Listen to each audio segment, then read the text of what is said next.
Hello everybody, welcome to our channel.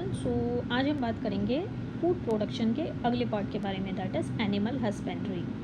Animal husbandry से क्या होता है कि आप कोशिश करते हैं आपके एनिमल्स हेल्दी रहें, मिल्क और उससे रिलेटेड जो प्रोडक्ट्स हैं उनका प्रोडक्शन बेहतर बने, मॉडर्न इंफ्रास्ट्रक्चर मिले, फ्यूचर सस्टेनेबल हो और आपकी इनकम बढ़े और आप अच्छी लाइफ स्पेंड कर पाएँ।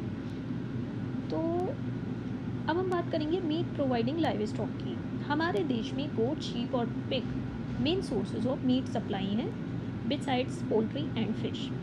गोट्स को मेनली यूज़ किया जाता है फॉर मीट थ्रू वो मिल्क भी प्रोवाइड करती हैं, क्योंकि गोट का मिल्क बच्चों के लिए, बीमार लोगों के लिए और ओल्ड इंडिविजुअल्स के लिए बहुत बेहतर होता है।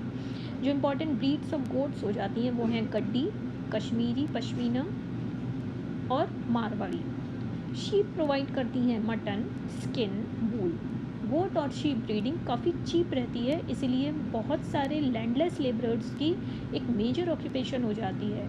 शीप की अगर इम्पॉर्टेंट ब्रीड्स की बात करें तो वो हो जाती हैं नाली और डेकनी। पिग की बात करें, pig 5% of total meat production India में कंट्रीब्यूट करता है और एक रिच सोर्स ऑफ प्रोटीन है और एक कम कॉस्ट, लो कॉस्ट ऑल्टरनेटिव हो जाता है। पिग फार्मिंग की बात करें, जिसको हम पिगरी भी कहते हैं, पिग्स को रियर किया जाता है फॉर मीट, जिसको हम पोर्क भी कहते हैं, और उनका जो एनिमल फैट होता है that is also known as Lord.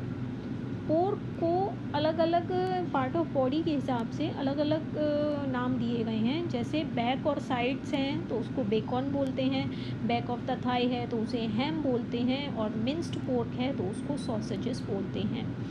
Lord जो होता है उसको कुकिंग मीडियम की तरह भी यूज़ करते हैं या फिर सोप बनाने में इस्तेमाल किया जाता है, कैंडल्स और ग्रीस बनाने में इस्तेमाल किया जाता है, लुब्रिकेंट्स बनाने में इस्तेमाल किया जाता है।